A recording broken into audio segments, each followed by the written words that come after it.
This episode is brought to you by Google Gemini. With the Gemini app, you can talk live and have a real-time conversation with an AI assistant. It's great for all kinds of things, like if you want to practice for an upcoming interview, ask for advice on things to do in a new city, or brainstorm creative ideas. And by the way, this script was actually read by Gemini. Download the Gemini app for iOS and Android today. Must be 18 plus to use Gemini Live. Chronic migraine is 15 or more headache days a month, each lasting 4 hours or more. Botox, onabotulinum toxin A, prevents headaches in adults with chronic migraine. It's not for adults with migraine with 14 or fewer headache days a month. It prevents, on average, 8 to 9 headache days a month versus 6 to 7 for placebo. Prescription Botox is injected by your doctor. Effects of Botox may spread hours to weeks after injection, causing serious symptoms. Alert your doctor right away, as difficulty swallowing, speaking, breathing, eye problems, or muscle weakness can be signs of a life-threatening condition. Patients with these conditions before injection are at highest risk. Side effects may include allergic reactions, neck and injection site pain, fatigue, and headache. Allergic reactions can include rash, welts, asthma symptoms, and dizziness. Don't receive Botox if there's a skin infection. Tell your doctor your medical history, muscle or nerve conditions, including ALS, Lou Gehrig's disease, myasthenia gravis or Lambert-Eaton syndrome, and medications, including botulinum toxins, as these may increase the risk of serious side effects. Ask your doctor and visit BotoxChronicMigraine.com or call 1-800-44-BOTOX to learn more. Good afternoon, guys, and welcome to the podcast. Happy holidays. Today, I've got an entrepreneur coming out of Silicon Valley, Dilpreet Sahota, founder, CEO of Trek Health. And today's talk is going to be all about healthcare startups, and we're going to be talking about healthcare tech entrepreneurship. I'm really happy to have him on and talk about his successes and his work. So Dilpreet, welcome. Thank you so much. Thank you for having me, Christopher. Yeah, briefly introduce yourself, and I'm excited to dive into the questions. Yeah, absolutely. Thank you for having me once again. I'm Dilpreet, CEO, co-founder here at Trek Health. And so for context for the audience, Trek Health is an organization that's based here in Silicon Valley and has been around for about 3 years now. And our focus really is today on helping pricing transparency data in healthcare flourish here in the US. And just as a quick backdrop for the audience, pricing transparency has been something that in the broader healthcare industry we've been talking about for quite some time.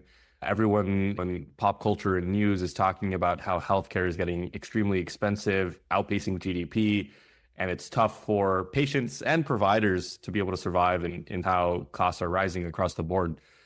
And so a few years ago, back in 2020, there was a ruling that was put into effect. It's called the Transparency and Coverage Act that required both hospitals and health plans across the country to publish all pricing data for the first time. And what's profound about this is that this is the first time in the history of this country that we can actually see how much hospital X got paid for surgery type X, or how much physician X got paid for an office visit. And it's really at the level of the tax ID and at the level of the service code or the billing code. And so we can, with great granularity, for the first time actually see everything across the country. This is hundreds and hundreds of terabytes of data that Trek Health has gone out, and we ingest this data, but also make it available for our clients to be able to use strategically within their organizations. And primarily today, the organizations that we serve are hospitals and provider groups that are trying to use this information to figure out how their practices or their facilities can flourish, the service areas that they can expand into, maybe how they can even better negotiate with insurance networks. But at a high level, that's Trek Health. We're a seed stage organization. As Christopher was alluding to earlier, prior to Trek Health, I've had a career in the intersection of healthcare and technology. I worked at a company called Health IQ, backed by A16Z and others. And I also worked at a company called Big Health in the digital therapeutic space, backed by SoftBank. And so super passionate about healthcare and everything that we can build in this space. Yeah. In which one thing we'll talk about the transparency data and all of that. And then, so talk about 3 ways payers are leveraging transparency data to capture market share. Yeah. So for payer organizations, this is an interesting point in time because as you think about an insurance network, their product in health insurance is actually the providers, right? At the end of the day, they're serving up to their membership, their patient population, and their employers that they're working with to sell their insurance packages. They're selling the idea that they have this big, broad network of providers and facilities, et cetera, to be able to actually see patients and be in network. And the challenge is often that payers typically are in a situation where they're trying to figure out the right way to price contracts, and they're trying to figure out the service areas that they can grow into. If I am a payer that has 100,000 members in Northern California, I need to make sure that I have enough psychiatry physicians. I need to make sure I have enough allergy and immunologists. I need to make sure that I have enough hospitals. I need to cover all specialty areas. And there are some guardrails legally around what's medically required on a per capita basis for insurance networks. But when you really think about strategy, this data can be used by payers to figure out how their network looks compared to other networks. They can see on a per capita basis in the Sacramento, California market or the Austin, Texas market, how many physicians of specialty X that I have versus these other competing networks. But one layer further, they can also see how much everything is priced at. And they can now use this to be able to reprice contracts and things of that nature. For payers, the upside is now the visibility gives them context into what's going on within other networks. And it gives them the ability to reprice and right price contracts wherever possible. Yeah, interesting. The next question I have for you is, it's more basically more transparent, and it's basically you basically democratized access to this. Where does data automation and where does AI play into your long-term competitive strategy? Yeah, absolutely. It's a great question. I would say one thing that's important to know about healthcare as we think about this industry is that we're overloaded with data. When you think about an average health system, you've got your EHR systems, you've got all the incoming and outgoing claims and ERA data sets, you've got all the providers that need to be managed, and so much else. You got procurement, finance, all these functions. And actually, we're in a situation where we've got so much data generally as an industry that we don't really know what to do with it. And there's so much protection legally, which is great for security purposes, that require us to really guardrail the data. And so unfortunately, an outcome of that is also these data sit in different silos. And so for us, this one data set, this pricing data set that we think could be powerful in helping providers that are delivering high value get paid more, and helping total cost of care actually come down by navigating the patients to the right providers, we really focus on this big data set that is for the first time available. And actually, there's probably just a handful of companies in this country that are even pursuing trying to make any sense of this information. When you talk to most CFOs or most heads of industry within healthcare that have taken a look at this data, the first thing that they say is, oh, it's useless. It's just too much that the payers are putting out. I don't know what to do with it. But we generally disagree. This pricing data actually includes everything that a payer needs to publish, all service lines, all billing codes, all providers. It just comes down to how can you actually structure this data in a way that makes sense. The same is true about EHR data sets and others, by the way. When you think about why you have to first fill out a form that then gets scanned into the EHR, then gets relogged. And then when you walk into the actual room and you see your nurse and your physician, you get asked the same questions again. It's typically just an outcome of software and data and process. And so for us, that's really the journey. In this pricing data set as a starting point, we use automation and AI to do really two things. The first is to ingest this information in a way that makes sense, where just as one example, there are about 50,000 terabytes of data that you would have to ingest just to go get data for one payer in United Healthcare and download that. It's impossible for anybody in this country to just do that on their computer and try to access information. So the first thing that we have to do from a data and sort of automation perspective is create the ETL pipeline to actually get that data and store it somewhere. And then the second component of AI comes in really at the level of making sense of this. So we've developed an AI agent that actually allows users to go in and free text ask a question. How much does the average immunologist get paid for this service in my market? Or what's the benchmark fair rate for a hospital for this particular service code or this particular DRG code? All of that stuff is something that we've been working on behind the scenes to be able to use these new LLMs and models to be able to make sense of data at scale. Yeah. What I find interesting is, through this, what surprising trends or inequities have emerged from the analysis of payer reimbursement data? Yeah. I think the first is that there are massive variations in reimbursement rates, as you would expect, within singular service lines. So what I mean by that is, if a dermatologist is working in a private practice in the suburbs of Austin, Texas, they will get paid likely maybe 1/3 or 1/5 of what a dermatologist working within a health system in that region would be getting reimbursed. And this is across the board. So one common trend is that total reimbursement is typically directly correlated to total group or network size. And that's not super surprising because at the end of the day, for these payer organizations, they want to be able to go and partner with these larger systems that can just take a patient and do everything rather than sending them often to smaller facilities across the board. The other series of trends that we've found interesting is that there's generally this ability for most healthcare provider organizations, regardless of where you are in your stage of development, if you're a small private practice or a large multi-state health system, to be able to up level. And what do I mean by that? Creating new service lines that can help decrease total cost of care and be a win for you as a provider.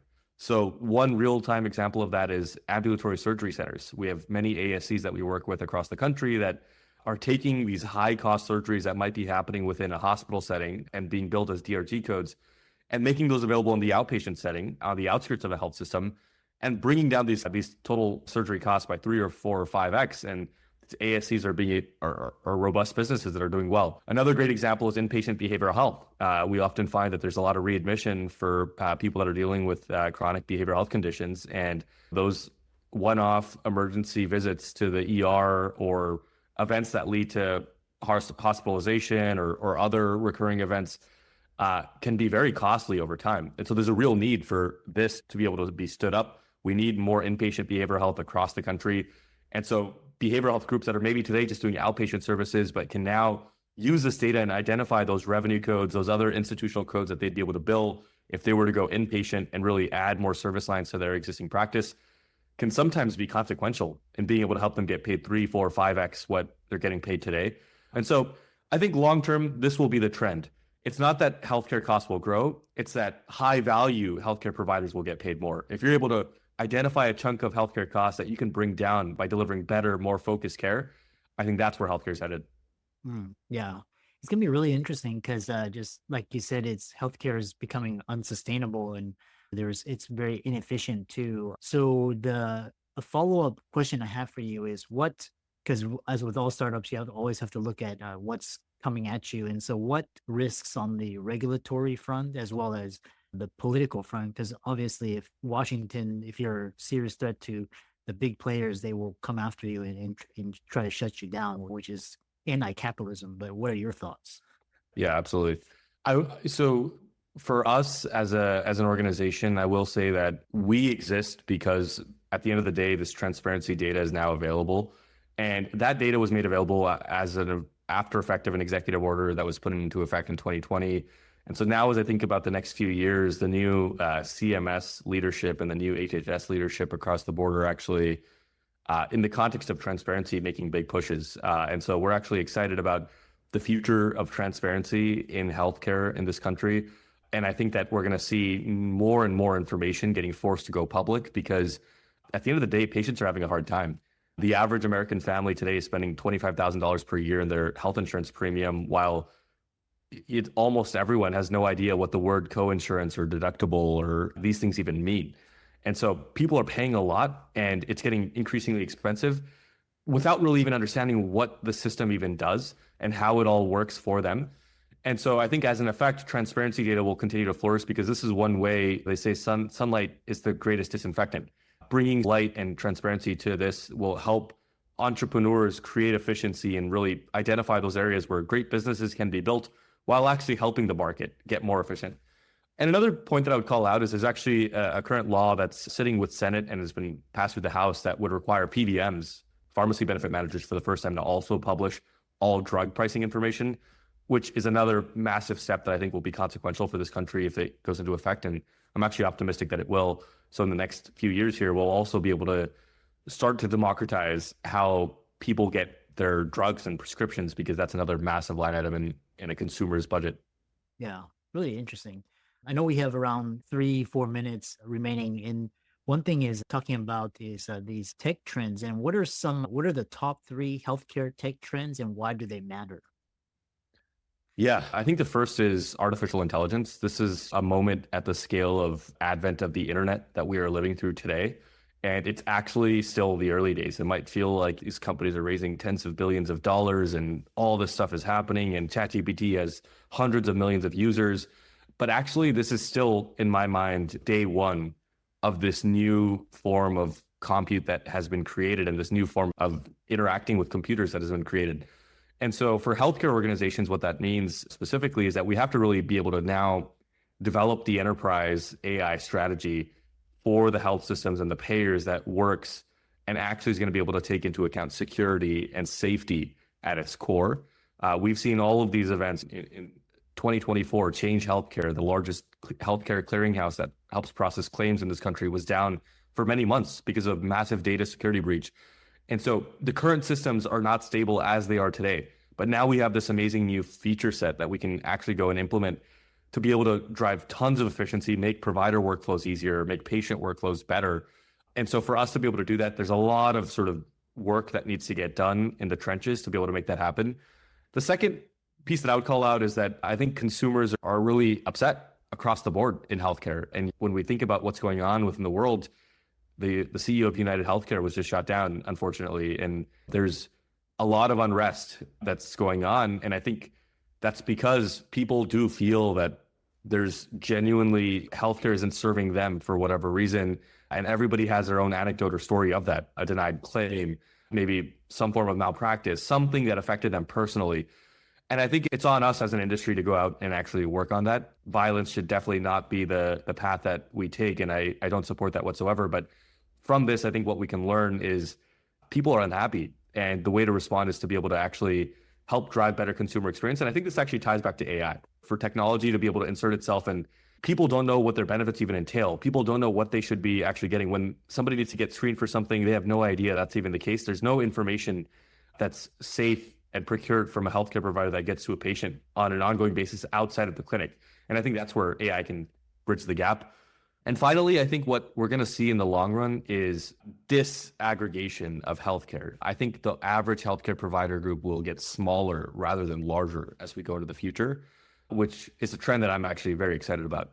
I think as we think about the industry for the past 100 years, it's been this story of the clinic that existed within a community that served and was respected by the community, the doctor that was there and everybody relied on, into slowly this consolidation really by private equity and health system consolidation that I think is not going to reverse, but I think the average healthcare provider group size will actually come down, because as we think about transparency and decreasing cost of care and all of this stuff, who's that actually going to affect the most? It's going to affect these large health systems that have amazing margins and amazing businesses today.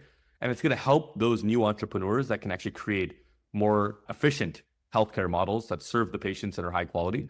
And so I'm excited about the fact that I think actually small business in healthcare will succeed over the next decade.